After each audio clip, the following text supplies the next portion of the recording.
यत्र गुरुवाहपान्तनो नित्यं ज्ञानदर्शननायका चारित्रार्णो गम्भीरा मोक्षमार्गोपदेशका।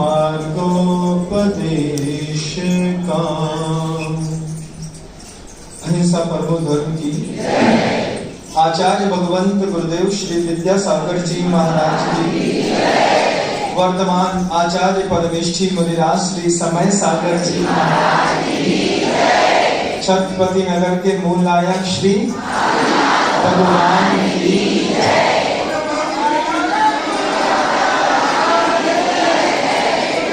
मेरे गुरु की नजर वाली हो, आपका करुणा भाव भी मेरी गुरु की नजर का हो, आपके जीवन का सौंदर्य भी मेरे गुरु की नजर का हो कि प्रभु से रोज प्रार्थना करूं कि पूरे विश्व को मेरे गुरु की नजर लग जाए। एक बार गुरु की नजर लगी और गुरु की नजरों से देखा तो कोई भी चीज वजनी और वजनदार नहीं होती। जब कभी भी हम किसी बड़े टास्क को उठाते हैं तो किसी के लिए वो टास्क बहुत बड़ा होता है, किसी के लिए वो बहुत छोटा होता है। एक टेबल है, अपनी अपनी कैपेसिटी की बात है। सामने टेबल रखी है, एक ताकतवर आदमी इसको एक हाथ से उठा सकता है, मध्यम दर्जे का आदमी दो हाथ से उठा करके कुछ देर तक ऊपर रख सकता है, दोयम दर्जे का आदमी चार लोग मिलकर उठा सकते हैं, छोटे छोटे बच्चे 100 भी मिल जाए तो मिलकर के नहीं उठा सकते। टेबल एक ही है, लेकिन टेबल को उठाने में अपनी अपनी शक्ति की बात है। मैं इस इंदौर शहर के अंदर गुरु के नाम की प्रभावना करने के लिए आया हूं। अपने नाम से मुझे कोई सरोकार नहीं है, मुझे अपने नाम का एक बैनर, एक पोस्टर भी इस इंदौर शहर में नहीं चाहिए। आयोजकों से पहले भी मैंने पूर्व में भी आग्रह किया था इस बात का कि जब कभी भी कहीं पर भी प्रभावना करिए, बात गुरुदेव की करिए, क्योंकि आचार्य जिन शासनो नति करा पूज्या उपाध्याय का। हम तो आते जाते लोग हैं, शतरंज के छोटे से प्यादे हैं, कभी रहे और कभी नहीं रहे, लेकिन जिसके कारण शतरंज की विशाल इस सृष्टि पर बिछी है, ऐसे राजा और वजीर का होना इस दुनिया में जरूरी है। हम तो छोटे छोटे, लेकिन हमारे गुरुदेव एक बहुत अच्छी बात कहते थे, हमसे कहते थे नम्र। जब वो बहुत लाड़ करते थे तो कभी गुरु ने विनम्र नहीं कहा, हमेशा नम्र कहते कहा। हमने कहा गुरु जी आप शतरंज बहुत अच्छा खेलते थे। गुरुदेव मुस्कुरा के कहते हैं नम्र, ढंग से खेला जाए तो प्यादा भी वजीर से कम नहीं होगा। बस ढंग से खेलने की जरूरत है, सही तरीके से शतरंज खेला जाए तो प्यादा भी वजीर से कम नहीं होता। और एक वक्त ऐसा आता है कि वजीर के स्थान पर पहुंच करके प्यादा भी वजीर बन जाता है, अगर आपने कभी शतरंज देखा हो तो। आज पूरी दुनिया में ये जो मायाचारी का एक वैभव बना हुआ है, पूरी दुनिया के लोग एक माया के बहाव में बह सकते हैं, बह रहे हैं।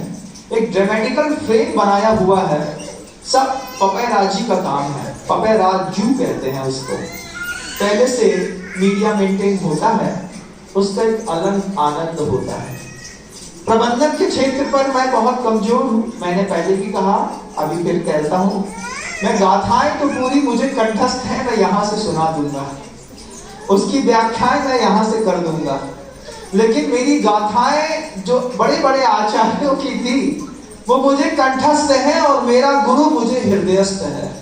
जब कभी भी आवाज मेरी यहां से निकलेगी तो गाथाओं से कम निकलेगी और मेरे गुरु से ज्यादा निकलेगी।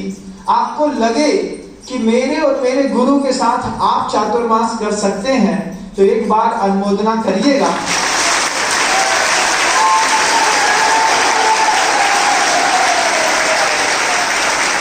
30 सेकंड तक लगातार ताली बजे तो इसको पता चलेगा।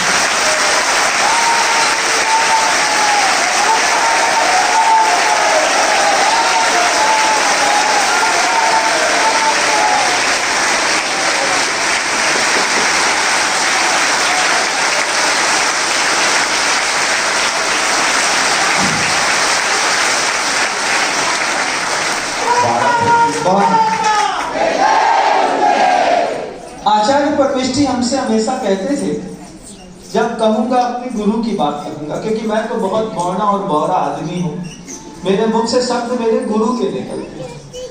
गुरुदेव कहते थे कि जगत की गतिशीलता में और साधु की गतिशीलता में बहुत अंतर होता है। जगत जिन कारणों से गतिशील है, साधु उन कारणों से गतिशील नहीं हुआ करते। और जगत के रुकने की जो कारण होते हैं, वो कारण साधु के रुकने के भी नहीं हुआ करते। बहुत कीचड़ मच जाएगा तो आप रोड में निकलना पसंद नहीं करेंगे, क्योंकि कीचड़ बहुत ज्यादा है। आपकी गतिशीलता बाधित होती है कीचड़ से, और हमारी गतिशीलता 4 महीने की बाधित होती है अहिंसा और जीव दया से। कि अगर ये इतना स्निग्ध और मीठा पानी ऊपर बरसना शुरू हो गया, कौन सा पानी ऊपर उठता है कभी सोचा है? समुद्र का पानी जो सबसे हल्का हो जाता है, हल्का व्यक्ति ही ऊपर उठता है, हल्का व्यक्ति ही मीठा होता है। हल्के व्यक्ति की स्निग्धता में इतनी ताकत होती है कि जहां पत्थर होता है वहां पर भी वो एक फूल खिला देता है। पत्थर का फूल देखा है कभी? मिट्टी में गुलाब का फूल देखा होगा, मिट्टी में कभी आपने चमेली चंपा का फूल देखा होगा। मेरे गुरुदेव मुझसे कहते थे कि विनम्र, ये बारिश में पत्थर के फूल निकल आते हैं, उन फूलों की रक्षा करने के लिए अपने को चतुर्मास करना है। मैंने गुरुवर से पूछा, पत्थर में फूल कैसे निकलता होगा? मुझे तो समझ में ही नहीं आ रहा है। 15-20 मिनट तक सोचता रहा। पहले तो गुरुदेव की बात सुनकर के मुस्कुराना पड़ता था, लेकिन अंदर ही अंदर घंटी तो बजती थी। पत्थर का फूल कैसा होता होगा? लाल होता होगा, काला होता होगा, पीला होता होगा। 50 कदम आगे चलने के बाद बड़ी हिम्मत करके गुरुवर से पूछा, गुरुदेव ये पत्थर का फूल कैसा होता है? तो आचार्य जी बगल में चलते चलते ऐसे उंगली से धक्का मारते हुए कहते हैं, अरे इतने बड़े हो गए, अभी तक पत्थर का फूल नहीं देखा? हमने कहा आचार्य जी नहीं देखा।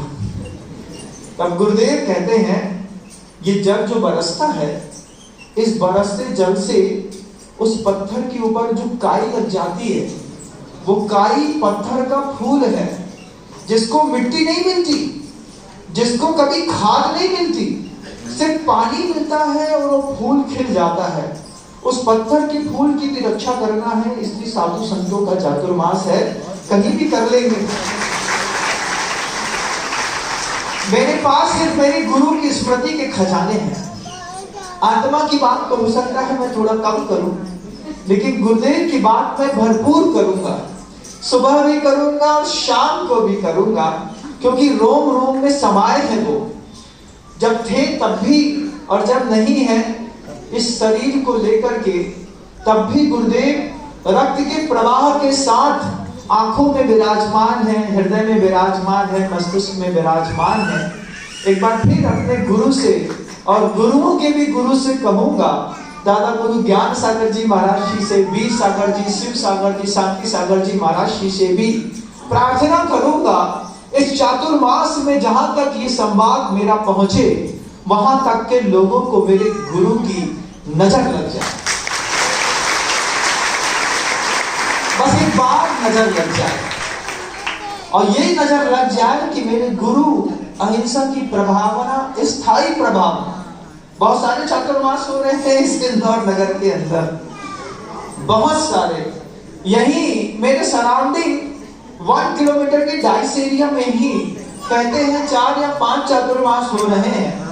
सब लोग प्रभावना कर रहे हैं। मैं भी प्रभावना के साथ साथ प्रबंधन के लिए आया हूं। लोग सिर्फ प्रभावना के लिए आए हैं।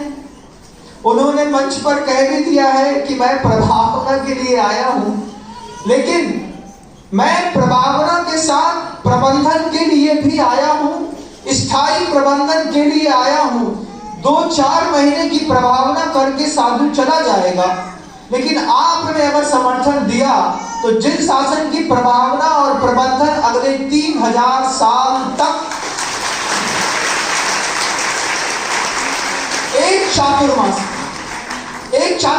में एक चातुर्मास की स्थापना नहीं है, एक चातुर्मास की प्रभावना नहीं। 3000 साल तक जिन शासन की स्थायी प्रभावना हो, इसलिए परम आराध्य गुरुदेव श्री समय सागर जी महाराज श्री के आशीर्वाद से विचार करके आया हूं, अगर छत्रपति नगर की एक एक मां बहन और जनता सहयोग करे तो यहां पर चातुर्मास की स्थापना करूं। गुरुदेव कहते थे सबसे पूछ लेना चातुर्मास में सहयोग करोगे कि नहीं करोगे। अगर वो कहें आवाज दबी दबी सी हो, चेहरा छिपा छिपा सा हो, तालियां ना बजे, तो आधी बज रही है,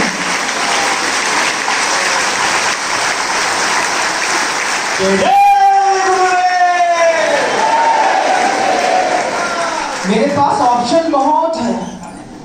बगल में आचार्य भगवत समय सागर जी महाराज श्री ने अभी 3-4 साल पहले चातुर्मास किया था, वो कालानी नगर की जनता भी बुला रही है। वो भी कहती है आओ ना हमारे गांव में, सब करेंगे जो आप चाहते हैं। बहुत दम दिखा रही है वो भी। और उसके बगल में तो रामचंद्र जी की रामचंद्र नगर भी बैठा हुआ है, वो भी कह रहा है कि आप पधारो। और माता अंजलि का वो जो अंजलि नगर बसाया है, वो भी मैं ऐसा मानता हूं कि गुरुदेव के चरणों में सादर सविनय तन मन और धन से समर्पित है वो अंजलि नगर भी। आज सुबह की प्रभावना भी देख करके मैं आज फिर देख रहा था, तीसरी बार मेहनत कर रहे हैं इंदौर के लोग आगवानी करने के लिए, लेकिन उत्साह कम नहीं पड़ता। बस एक बात की लगत है, इस चातुर्मास के दौरान साधना, जप, तप, नियम, संयम, व्रत का महत्व समझ पाए।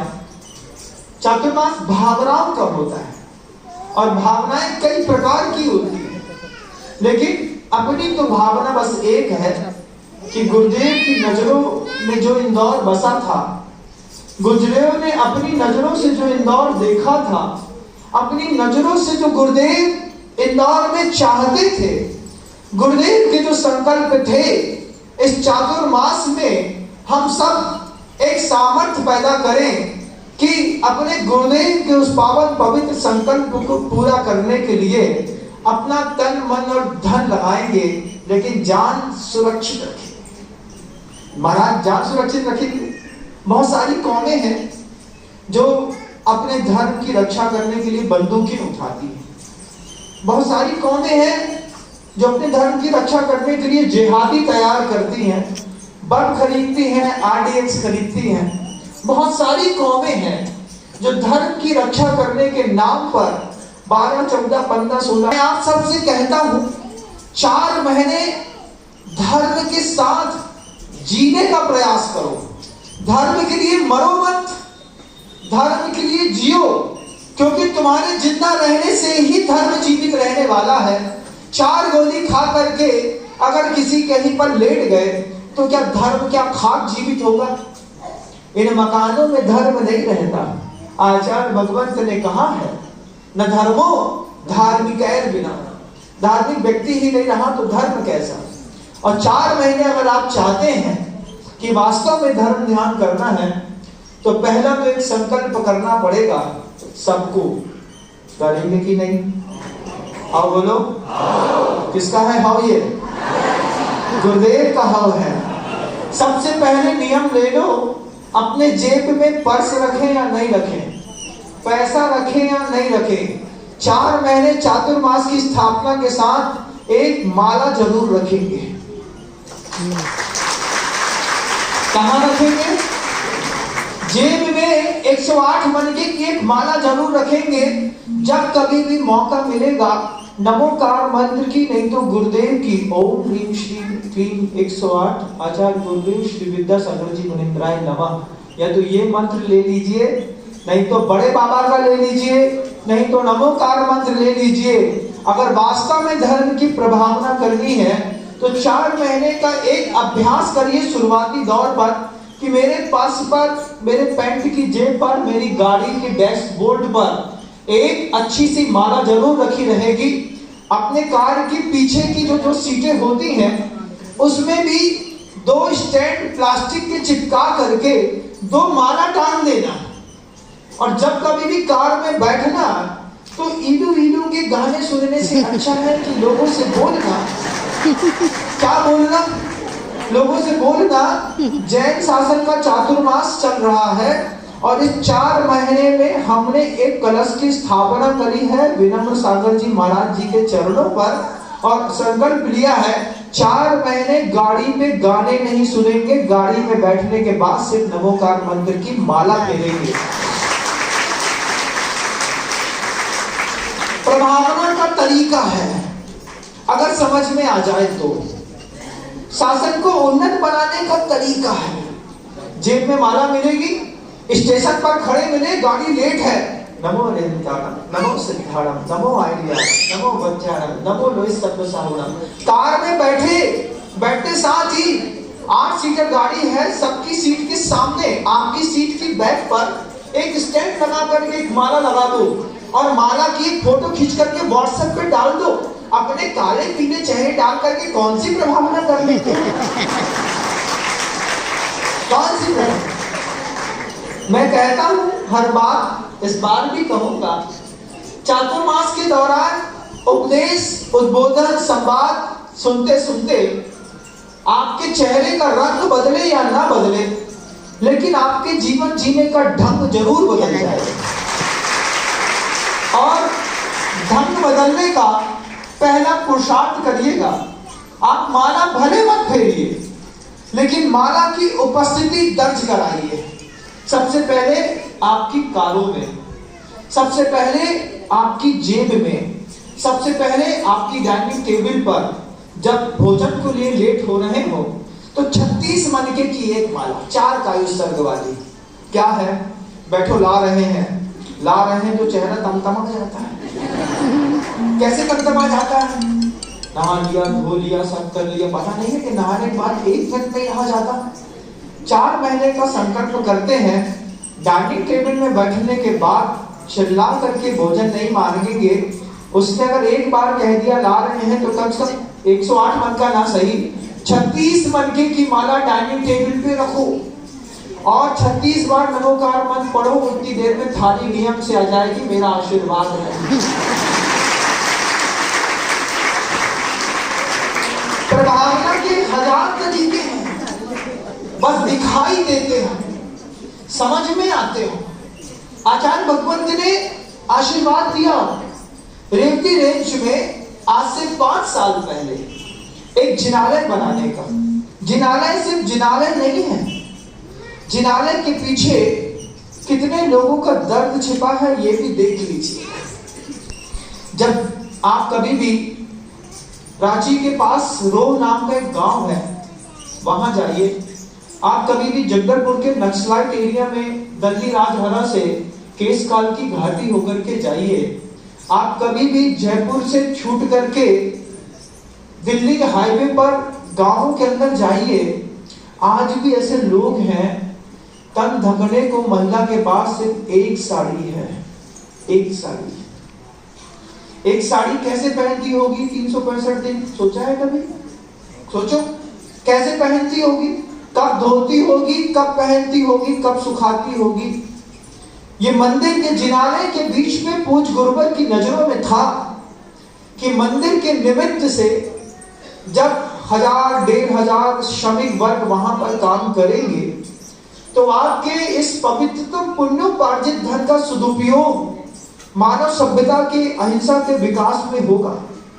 जब हम मंदिर जी का निमित्त लेकर के और पैसा दान देंगे, उस दान दिए गए पैसे से हमको तो एक जिनालय मिलेगा, लेकिन उस जिनालय बनाने के निमित्त से 1500 कारीगरों को, उनकी घर की महिलाओं को साड़ी मिलेगी।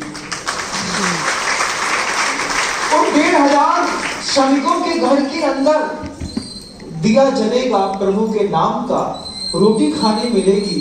उन 1500 श्रमिकों के घर के अंदर छोटे छोटे बच्चों को एजुकेशन मिलेगी, एक छोटा सा लंच बॉक्स मिलेगा, उसमें शुद्ध चावल मिलेगा, कहीं पर बैग मिलेगा। उस 1500 श्रमिकों का सहारा लेकर के मंदिर तो निमित्त मात्र है, उस छोटे से निमित्त को लेकर के गुरुदेव का जो एक बहुत बड़ा विजन था कि जैन समाज के अकूट और अकाट्य धन को चैरिटी, सहयोग, परस्पर उपद्रव, जीवानाम, दया, करुणा, क्षमा में कैसे शामिल करना है। तो उस दया, करुणा, क्षमा में धन को शामिल करने के लिए गुरुवर का आशीर्वाद था, एक काम करो, एक मंदिर बनाओ। मंदिर बनाते गुरुदेव, मंदिर बना करके बड़ा मंदिर बनाओ और बड़ा बनाओ, 216 फीट वाइड, 216 फीट लंबा चौड़ा और उतना ही ऊंचा बनाओ। पूछा था गुरुदेव से, इतने बड़े मंदिर का उद्देश्य, गुरुवर ने एक ही बात कही, इतनी बड़ी समाज है, अगर रोज एक बार नमोस्तु करने भी आएगी ना, तो ये मंदिर ऐसे ऐसे 20 मंदिरों की आवश्यकता इंदौर शहर के अंदर पड़ेगी। अगर वो दान देने पर आएगी तो ये जिनालय कम पड़ जाएंगे। अगर वो जनता यहाँ पर धर्म ध्यान करेगी तो कम से कम बैठने की जगह तो बनाओ कि इंदौर की समाज कहीं पर सेंट्रलाइज होकर के एक जगह बैठ सके। तब गुरुदेव ने पत्थर के ऊपर पहाड़ों पर एक रेती रेंज का स्थान चयनित किया। लोगों ने कहा महाराज उतनी दूर कौन आएगा, कौन पूजा करेगा, कौन रक्षा करेगा, मोहल्ले के मंदिर तो संभाल नहीं रहे, चोरी होती है, वहां कौन संभालेगा। गुरुदेव ने मुस्कुरा करके कहा, प्रतिभा स्थली का नियोजन किया है, हर हाल में 100 ब्रह्मचारिणी बहनें रहेंगी और कम से कम 5000 बच्चे वहां पर रह करके धर्म ध्यान करें। 1200-1400 रुपए स्क्वायर फीट की थी, आज 3500-4000 रुपए स्क्वायर फीट। लेकिन अपनी बात तो रखो कि आज उसकी कीमत आसमान होती चली जा रही है।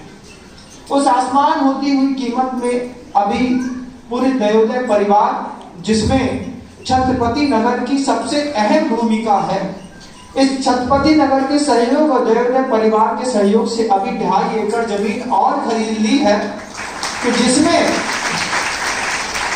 हम सब व्यवस्थित आगामी कई 100 साल तक धर्म ध्यान कर सके, उन सब के लिए भूमिका भी बना ली है। मैं मात्र प्रभावना के लिए नहीं आया, मैं अच्छा लच्छेदार प्रवचन दूं, तुम्हारा फोटो खींचूं और एक शील्ड दे दूं, ये मुझसे ना हो पाएगा। अरे महाराज फिर हम आपके पास नहीं आएंगे, आना तो पड़ेगा क्योंकि तुम मेरे गुरु की नजर में हो, आना तो पड़ेगा। तो क्या करना है महाराज, हमारी भूमिका तय करिए। हम हमेशा कहते हैं चातुर्मास के कलश की स्थापना बड़ी जोर शोर से आदमी कर देता है और करने के बाद महाराज को कमरे में बैठाता है और खुद दुबई जाकर के रहने लगता है। क्या बोलता है, महाराज की स्थापना हो गई, पानी बरस रहा है पर मनाली घूम करके। तो भैया हम चातुर्मास की स्थापना करें कि तुम चातुर्मास की अपने चातुर्मास की स्थापना करो, क्या विचार है महाराज? हम सब, हमारे साथ आप सबको भी चातुर्मास की स्थापना करनी है। स्थापना कुछ यूं, पिताजी आएंगे, भाई आएगा, भतीजा आएगा, देवर आएगा, लेकिन गुरुदेव की सेवा करने के लिए परिवार का एक सदस्य उपलब्ध रहेगा। अगर आपको स्वीकार हो तो मैं विचार करता हूं छत्रपति नगर, क्या अनुमोदना है कि नहीं, कि पूरे परिवार को समेट करके दुबई घूमने निकल जाऊं? प्रबंधन आवश्यक है और प्रबंधन में भी आपने कभी सोचा नहीं होगा कि कोई साधु इस तरीके का आशीर्वाद देगा। आप सबके हाथ में धीरे से कार्यकर्ता एक एक फॉर्म पकड़ाने वाले हैं और उस फॉर्म को आपको भरना नहीं है, आपको अपने घर का पैसा नहीं देना, आपको अपने किसी रिश्ते, कितने मोड़ों के संबंध हो गए महाराज, सबके घर में रिश्तेदारी चलती है। पहला कर्तव्य है, कल चातुर्मास 14 शहर चातुर्मास की स्थापना करनी है।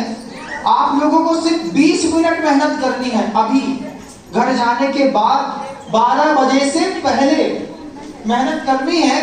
अपने किसी दमदार रिश्तेदार को फोन लगाना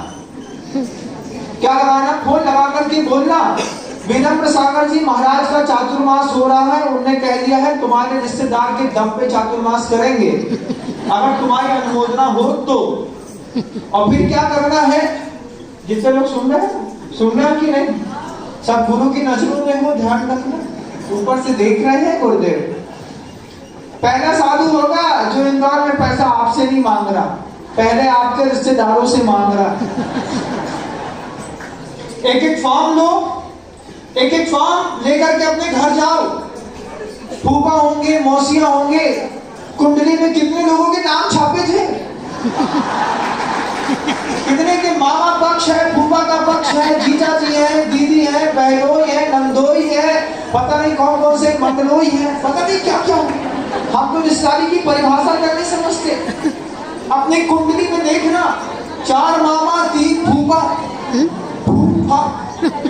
4 मामा 3 फूफा, 2 जीजा 3 नंदोई, 2 देवर 3 जेठानी 3 चाचा, इनमें से एक पकड़ना, बस एक जो सबसे ज्यादा ताकतवर और कद्दावर हो, उससे कहना महाराज ने संकल्प दिया है चातुर्मास कराना है महाराज का, वे हमारा पैसा आज नहीं ले रहे, उन्होंने कह दी पहले रिश्तेदार का लेंगे। एक एक रिश्तेदार का फॉर्म चाहिए है 100 रुपए प्रतिदिन का। बहुत बड़ी चीज तो नहीं है, नहीं है ना, बिल्कुल नहीं है, तुम्हारे रिश्तेदारों के लिए है, तो तुम्हारे लिए भी नहीं, तुमसे तो हम बाद में निपटेंगे बनियो, पहले रिश्तेदारों की बात कर लेते हैं। क्या करना है, शासन की प्रभावना करना है। मेरे से आत्मा ज्यादा नहीं आती, गुरु ज्यादा आता है। और मैं गुरु की बात कर रहा हूं कि गुरुदेव का जो आशीर्वाद है उसमें आप सब एक एक फॉर्म घर लेकर के जाएंगे, घर में बैठ करके शांति के साथ अपने दायित्व का निर्वहन करते हुए अपने किसी एक रिश्तेदार को फोन करेंगे, उनसे कहना 40,000 रुपए साल चाहिए अगले 10 साल तक, 10 सालों में 4 लाख रुपए एक एक परिवार से एक एक फॉर्म भर करके एक रिश्तेदार का आएगा। नहीं समझ में आए तो अपने रिश्तेदारों के नाम बांट लियो, सबसे बोलो 10-10 रुपया दो। अगर मान लो कुछ कम ताकतवर हो तो क्या करना है, 100 रुपए को 25 रुपया में बांट लियो, साल में एक रिश्तेदार से 10,000 रुपया लो, 4 रिश्तेदार मिले तो कितने हो गए, 40,000 हो गए। फिर उनसे 40,000 रुपये का संकल्प करा लो, 10,000 रुपए के 4 रिश्तेदारों से, यहाँ पर आकर के अपने नाम को फार्म भर दो। क्या कर दो, अपने नाम का भर दो, महाराज फूलचंद जैन, रमेश चंदी जैन, सिहोरा वाली। हाँ हमने माने, लेकिन एक एक फॉर्म सब भर दिए।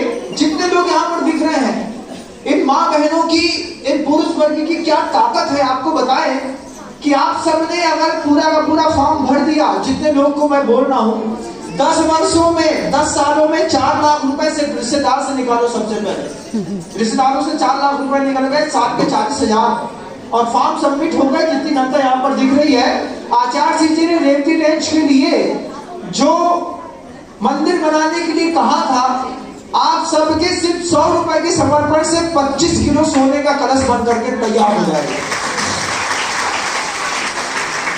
क्या ताकत समझते हैं आप अपने 100 रुपए के दान की? आपका दान आपके घर से सिर्फ 100 रुपए का निकलेगा। जैसे कुंडलपुर के बड़े बाबा में 24 किलो सोने का 24 तीर्थंकरों के नाम पे 1-1 किलो सोना लगाया और 24 तीर्थंकरों के नाम पे 24 किलो सोना चढ़ाया।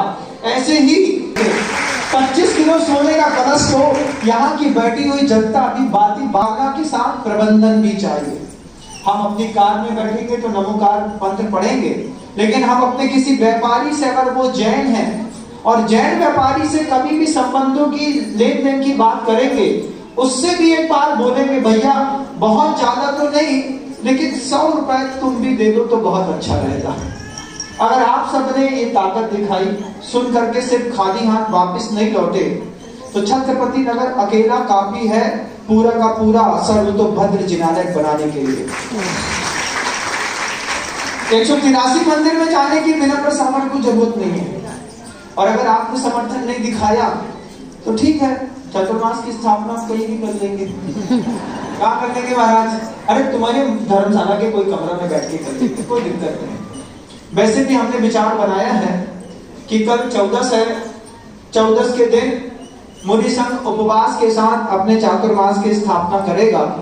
लेकिन उससे पहले अगर छत्रपति नगर की पूरी समाज इस चातुर्मास की अनुमोदना और समर्थन करती है, ये विश्वास दिलाती है कि प्रगति अनुकूल हो या प्रतिकूल, लेकिन हम गुरुओं की देश शास्त्र गुरु की सेवा में अगले जब तक हम इस इंदौर शहर के अंदर रहेंगे। और आज कब तक रहोगे? कब तक रहोगे आप? जब तक सर्वतोभद्र जिनालय की संयोजना पूरी नहीं होगी। क्योंकि बातों का धर्म ज्ञान हमसे ना होगा, हमसे होगा गुरुदेव का धर्म ज्ञान। मैंने पहले भी कहा ना, मेरी आत्मा में गुरु है, मेरा मुख गुरु की ओर है, मेरी श्रद्धा में गुरु है, शब्दों में गुरु है, मैं काम गुरु का करूंगा, मेरे मन में गुरु है, मेरी वाणी में गुरु है, मेरे संदेश में गुरु है, मेरे रोम रोम में गुरु है, मेरी नजरों में गुरु है। आप सबको भी अगर गुरु की नजरों और इस तरीके से योजना बनानी है, आप सबसे पहले एक आत्मीय निवेदन है, प्रथम दिवस पर एक फॉर्म खाली लेकर के जाइए अपने घर, पूरा दिन मंथन करिएगा। कल सुबह जब गुरु महाराज की हम यहाँ पर पूजन करेंगे, आप चाहें तो शाम को, आप चाहें तो कल सुबह हमारे बाजन जी के पास, इनको मैंने छत्रपति नगर में अपने रथ का एक हाथी बनाया है, जिनके सहारे मैं अपना चातुर्मास पूरा संपन्न करूंगा। पूरी की पूरी कमेटी ने मेरे पास बार बार आकर के कहा कि महाराज श्री छत्रपति नगर में चातुर्मास, हमने अभी पहला विश्वास बाजन जी के ऊपर दिखाया है कि बाजन जी अपनी संयोजना बना करके छत्रपति नगर से, और साथ ही साथ हमारे अध्यक्ष महोदय भी, ये भी कमजोर नहीं है, भले सिर पे बाल नहीं है, कमजोर नहीं है, उनका जो सिर है वो लोहार की निहाई की तरह है, बिल्कुल चिकना, उसमें सब बात फिसक के चली जाती है, लेकिन गले से निकल करके जब बाहर आती है तो उनकी शब्द संयोजना भी बड़ी लाजवाब है। ये दो, जैसे पंचकर्णा में 5-7 रथ चलते हैं ना, तो पहले रथ की संयोजना में ये बाजन जी और ये हमारे खड़े होकर के अध्यक्ष महोदय इस छत्रपति नगर के साथ आचार्य महाराज के सपनों को साकार करने की संयोजना बनाएंगे। गुरुदेव का आशीर्वाद लेता हूँ, मेरे पास तो कुछ है नहीं। आचार्य सिंह ने कहा था, जहां कहीं भी हमारी लंबरदारी में जाइयो तो हमारा आशीर्वाद दे दियो। मेरा कुछ है नहीं इंदौर के शहर के अंदर, इंदौर शहर के अंदर जो भी है पूज्य गुरुदेव का है, और मैं भी गुरुदेव का हूँ और आप भी गुरुदेव के हैं। एक एक संकल्प पत्र आयोजक यहाँ पर जनमानस को, माँ बहनों को दे दें। पहला संकल्प, पहली संयोजना हम अपने किसी रिश्तेदार से तैयार करते हैं, 500 करोड़ से ऊपर की एक ऐसी स्थायी प्रभावना का नियोजन देव की रेंज की पावन पवित्र वसुंधरा पर करना है। आदिनाथ भगवान का आशीर्वाद मिला, आप सबका सहयोग मिला तो चातुर्मास ऐसा ऐतिहासिक होगा कि आपको लगेगा कि किसी साधु से पाला पड़ा है। विश्वास ना हो तो ठोक बजा लेना हमको बहुत अच्छे से। 4 महीने तुम्हारे पाले में बैठे हैं, है ना। दूर से तो सुना होगा हमको, कई बार यूट्यूब पे सुना होगा, जयवाणी आदिनाथ चैनल में सुना होगा। लाइव का आनंद तो कुछ और होता है। कैसा लग रहा है बताओ? ताकि हो जाके बताओ। समर्थन बहुत अच्छी चीज होती है। वो कैमरा क्या है, बुद्धू है, उसको पता तो है नहीं, लेकिन ताली की आवाज कैच कर देता है। फिर बाद में लोगों को समझ में आता है कि कितने लोग बैठे थे। आप सबसे कहना चाहता हूं, पहला नियोजन पूज्य गुरुदेव के उस पावन पवित्र प्रकल्प में हम सबकी ऊर्जा एक साथ शामिल हो, लेकिन ऊर्जा बहुत बड़ी राशियों के साथ की ना हो। सिर्फ 100 रुपए का फॉर्म एक परिवार को अपने पहले रिश्तेदार से भरवाना है, और एक परिवार जब हम बीच में नियोजन करेंगे रक्षाबंधन का, उस दिन या तो बीच में हम अपेक्षा रखेंगे कि आप सब सिर्फ 100 रुपए का एक फॉर्म अपने परिवार की ओर से भी भरने का प्रयास करें। 100 रुपए का संकल्प पत्र पर कहा महाराज श्री, काम बड़ा तो नहीं है लेकिन दिल बहुत बड़ा है। आप आशीर्वाद दो कि गुरुदेव की मंदिर जी के लिए क्या करना है। और महावीर भाई ने हमारे 81 लाख रुपए की राशि के साथ चातुर्मास का एक कलश लेने का सौभाग्य प्राप्त किया है। अगर वो यहाँ पर है तो मैं पूरी दैवोदय परिवार और छत्रपति नगर की पूरी कमेटी से एक आग्रह करूंगा कि उनका सम्मान करके और प्रोत्साहन दे। कार्यकर्ता लगे हैं,